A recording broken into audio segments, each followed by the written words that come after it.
Eu sempre falo uma frase que ele sempre me disse. Cada vez que ele me batia, aí ele ficava com aquela dor na consciência, que eu não sei se tinha, ele sempre falava assim para mim: dói mais em mim do que em você.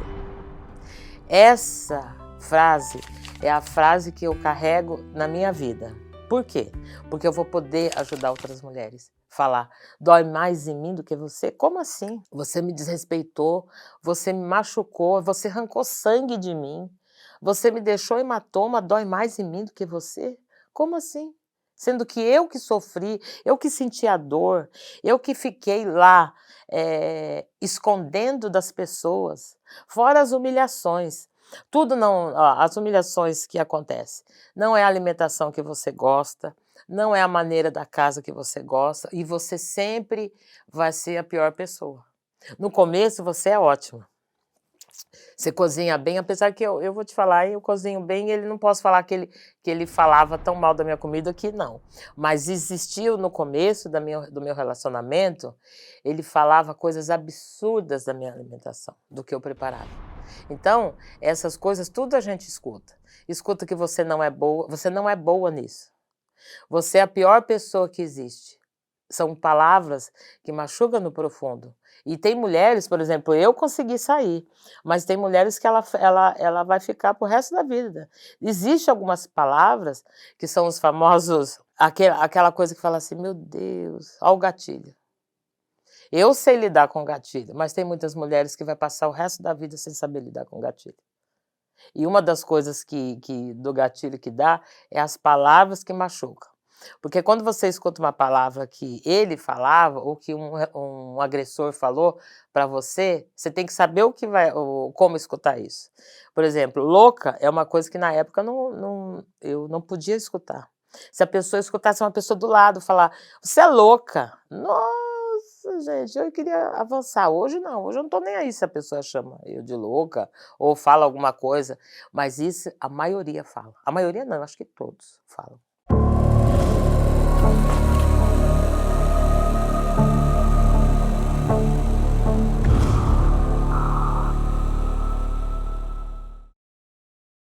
As pessoas precisam saber como que é o começo. Eu tive quase 20 anos num relacionamento abusivo e com violência doméstica. Passei por quase todos os ciclos. E como começa? Primeiro a Silvana é mãe, a Silvana é avó, a Silvana é uma empresária e a Silvana era apaixonada por uma pessoa. Eu, como sou gordinha, tive uma pessoa que olhou para mim e ficou apaixonado por mim. E eu fui correspondida com esse amor porque eu também fiquei apaixonada por ele. Por incrível que pareça, algumas mulheres que vão estar nos assistindo, elas acham que sempre começa com a violência. Não é assim que começa. Começa com amor, começa com cuidado, começa com carinho. E isso é onde a gente entra, fica e não sabe.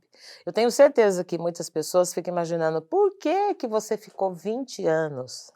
Vou explicar o porquê. Primeiro, todo o agressor, o narcisista, ele consegue envolver a gente. Eu fui envolvida pelo amor que era uma falha e um buraco que eu tinha. E eles estudam sobre isso. Ele estudou como eu era. Ele estudou aonde eu havia necessidade, aonde ele veio e completou. Era um homem que, para mim, era o mais lindo que existia no mundo e toda mulher que sofre violência doméstica, só existe ele. Ele é o mais lindo, ele que faz. E eu vou te falar, fora isso, eu tive câncer em 2009, eu fiquei de 2006 a 2009 com câncer de útero e ramificou as mamas. Ele foi a melhor pessoa que cuidou de mim. Ele me levava aos médicos, ele cuidava de mim como ninguém. E esse tipo de coisa, como faz? Quando você fica grata, mistura-se amor, que eu sempre falo isso, mistura-se amor, mistura gratidão, aonde eu fiquei tanto tempo com ele cuidando de mim, o que eu queria? Eu queria que ele ficasse perto de mim. E eu não posso falar assim que a gratidão, eu tive os 20 anos só de coisa ruim, muito pelo contrário. Existe na violência doméstica um sobe e desce. E eu tenho certeza que muitas mulheres vão se identificar isso. O que acontece? eles são apaixonantes, eles te idolatram. Essa parte de idolatrar a gente não sabe como fazer. Por quê? Porque eles não dão tempo da gente ter olhar para nada, nem olhar para a família. Para você ter noção, eu sou uma pessoa que gosto de rir, adoro cabelo curto, eu fiz tudo o que ele me mandava. Eu mudei a cor do meu cabelo, eu deixei o meu cabelo comprido, porque nem cabelo eu fazia, eu queria fazer o que ele determinava. A unha, hoje eu não estou com a unha pintada, gente, mas a unha, imagina. Eu ia numa manicure, eu ligava para ele: "Que cor que você quer que eu passe?". E é uma coisa absurda, só que você envolve numa situação que você não imagina. Esses 20 anos que eu fiquei com ele, quase 20 anos, eu tive partes boas e partes ruins. As partes ruins foi a violência foi a extremo e, na verdade, existe uma vergonha imensa sobre você falar. Então, quando tem o primeiro tapa, você tem certeza que vai ser o último, e não é o último. Fica aí, mulherada. O primeiro tapa, vai vir um segundo, vai vir um terceiro, depois aumenta-se com chute, depois aumenta-se jogando na parede, e tudo isso eu tive. Infelizmente, eu tive um alerta de alguma amiga. Eu tive uma amiga que me falava que eu estava indo para o Nárnia.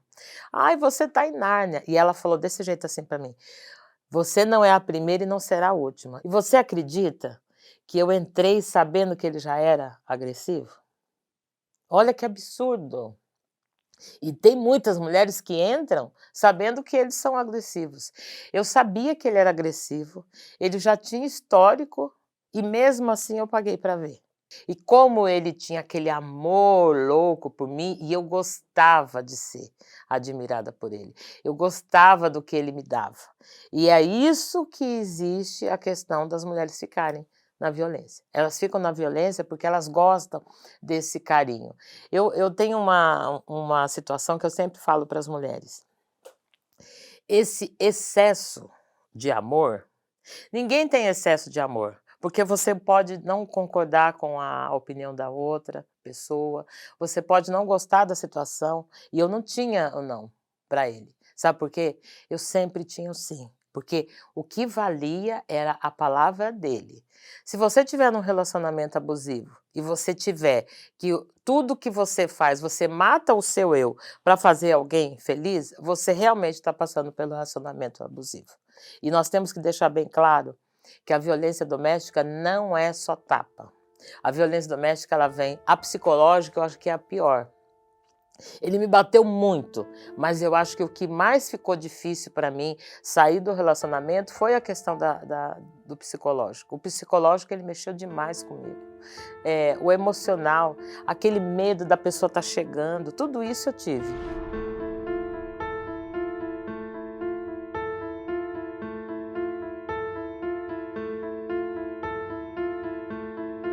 Eu lembro a primeira vez que ele me bateu.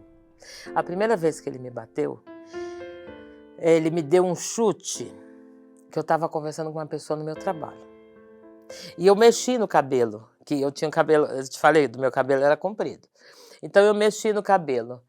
Ele me deu um chute porque ele disse que eu estava, são sinais de que você está dando em cima de alguém. E ele me deu um chute no trabalho. Aquilo eu achei horrível, mas eu falei assim: "Ah, ele deve ter ficado com ciúmes".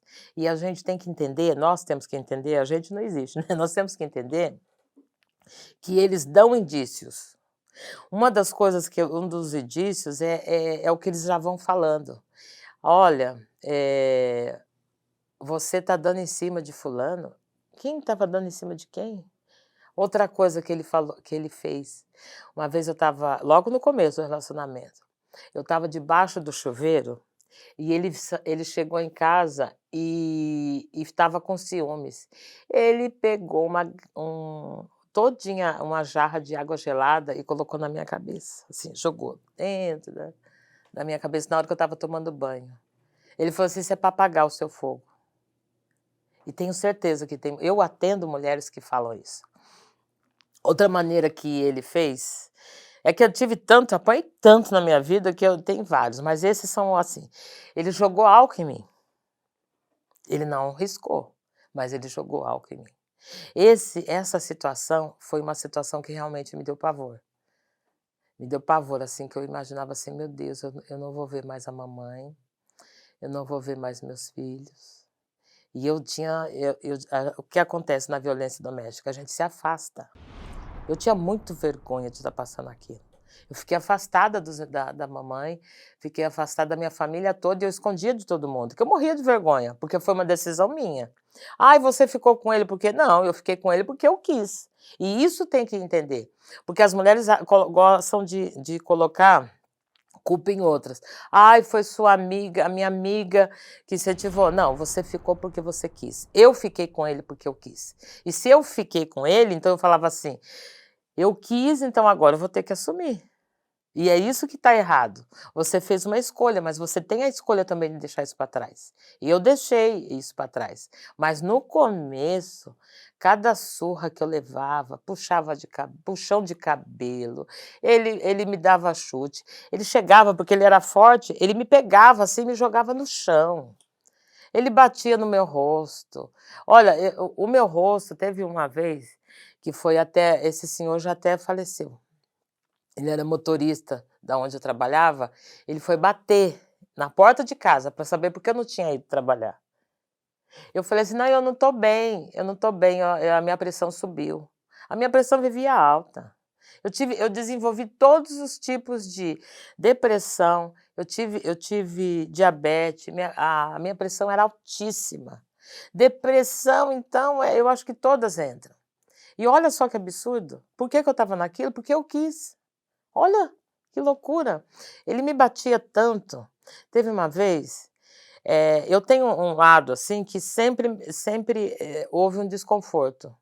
Quando eu fui tirar uma radiografia, eu descobri que era por causa da questão. Aí o ortopedista falou assim: "Isso é uma queda que você deve ter ficado quando há muitos anos atrás". Não era queda, foi a queda que ele fez.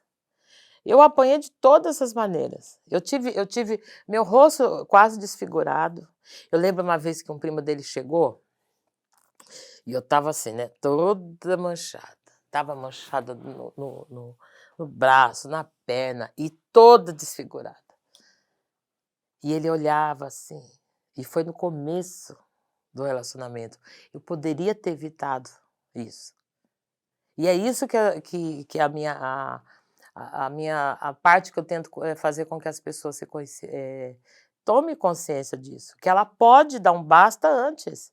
Se eu tivesse dado basta antes e olha só, várias vezes eu pensava em sair, mas eu falava assim: "Como eu vou ter um amor igual o dele?". Porque é uma coisa que ele falava: "Você acha mesmo que alguém vai querer você do jeito que você é? Você tem sorte de ter eu. Ninguém vai querer você".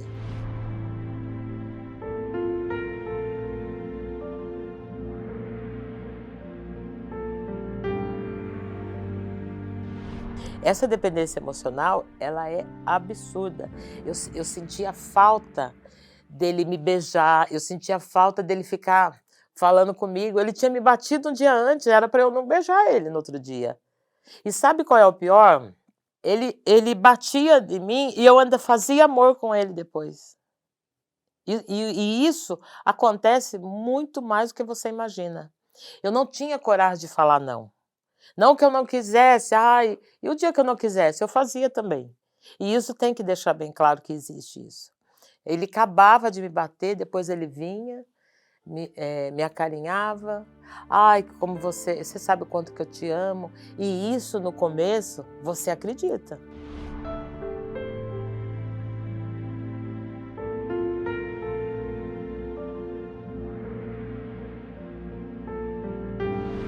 Dar um basta é uma coisa que eu vou te falar, eu acho que é um dia que você mais angustiante que tem.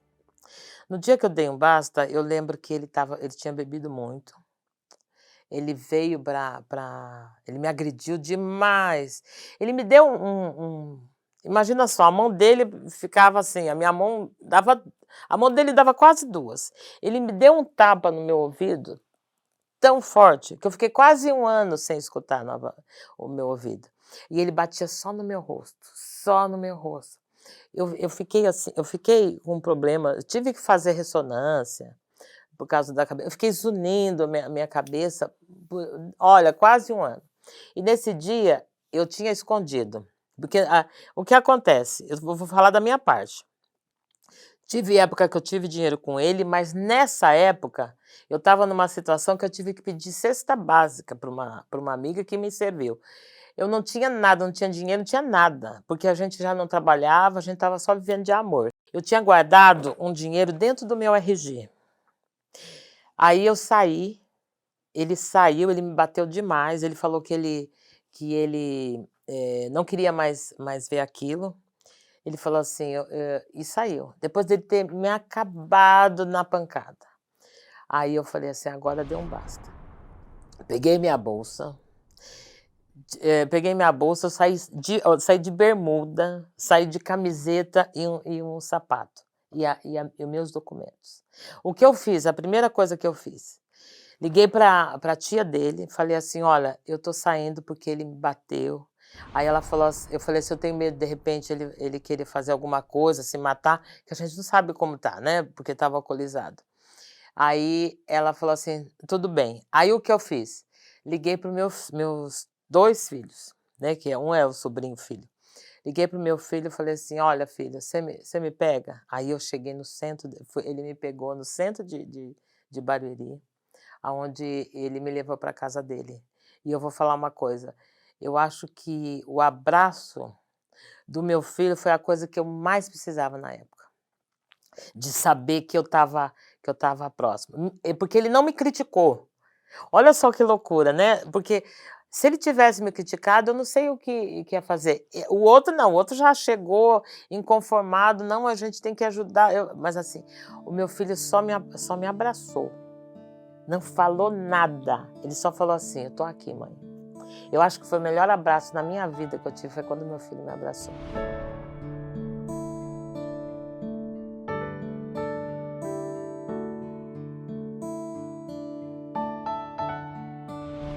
Meu nome, Silvana Fênix, veio dos meus sobrinhos, Juliano e Natan, sobrinhos de coração, que eu fui para casa deles, a Daniela me chamou, ela ficou muito assustada em me ver, que eu falo que ela é minha irmãzinha.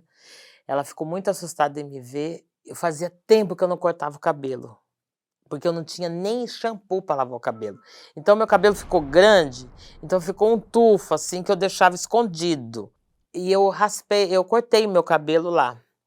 E aí, eles começaram a falar comigo, eles falaram assim: "Tia, coloca, você nasceu da cinza, coloca fênix".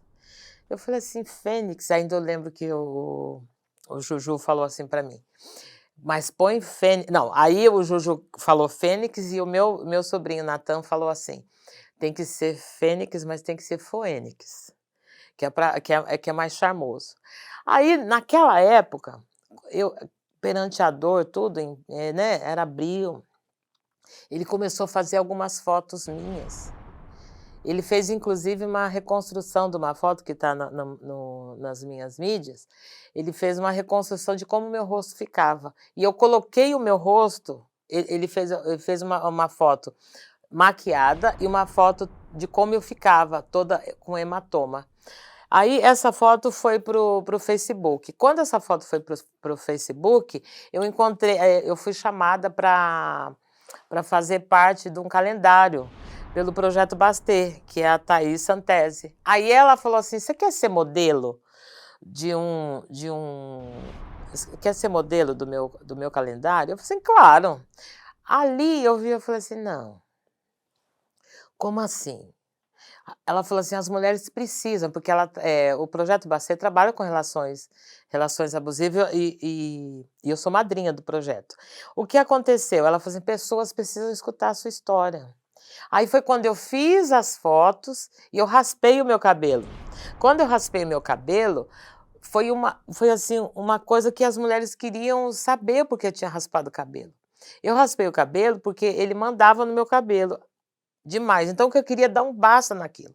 Aí foi quando as mulheres começaram a me chamar, aí eu comecei a palestrar sobre isso, aí eu comecei a ajudar, aí foi quando eu comecei realmente a estourar cativeiro, a esconder mulheres, aí foi quando eu comecei realmente nisso. Foi depois dessa coisa do Fênix, mas foi no mesmo ano.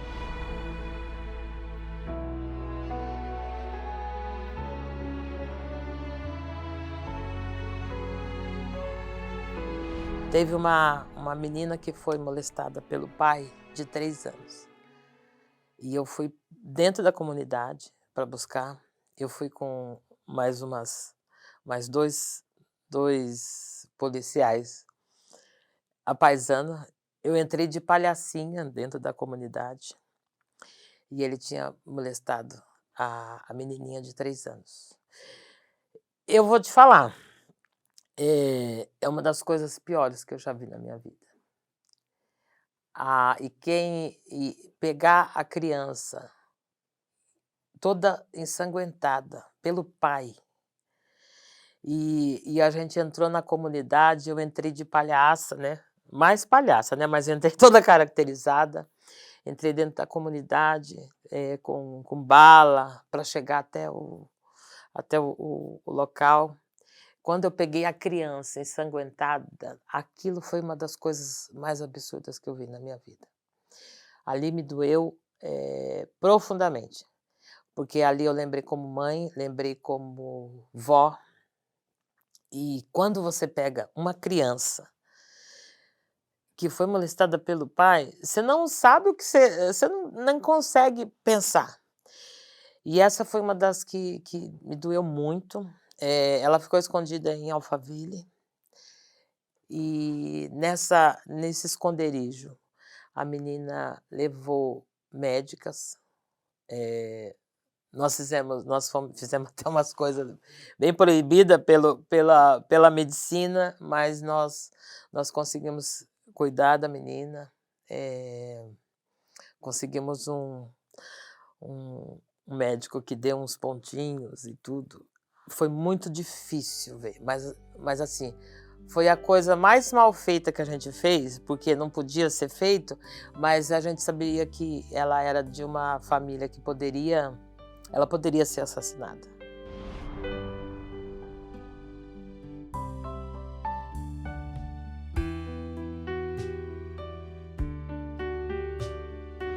Mulheres, você está olhando aqui para uma mulher de 4 anos atrás, sofreu violência doméstica. Não aceito mais isso, não aceito mais. E você pode dar um basta. E como que é um basta? Abra sua boca, conte para o seu vizinho, conte para a família. Eu escondi da minha família que eu sofria violência doméstica. Então, a primeira coisa, conte para sua família. O que eles vão pensar é o de menos. Você tem que se preocupar em abrir a boca, denuncie. A violência doméstica não é só bater, ela tem a emocional, ela tem a física, a patrimonial, ela tem a virtual, coisa que ninguém nem imagina. Então, a emocional. Então, nós temos várias situações que você pode estar sofrendo por aí. Vai a primeira dica. Ele não quer que você fale com a família? Ele está evitando você a mexer no celular porque você não quer ter contato? Cuidado, isso é violência doméstica. Eu vou falar uma coisa para vocês. Existe sim uma nova chance, existe a vantagem de você dar um basta lá atrás e você ter orgulho de quem você é hoje. Eu me chamo Silvana Fênix e eu sou uma sobrevivente da violência doméstica.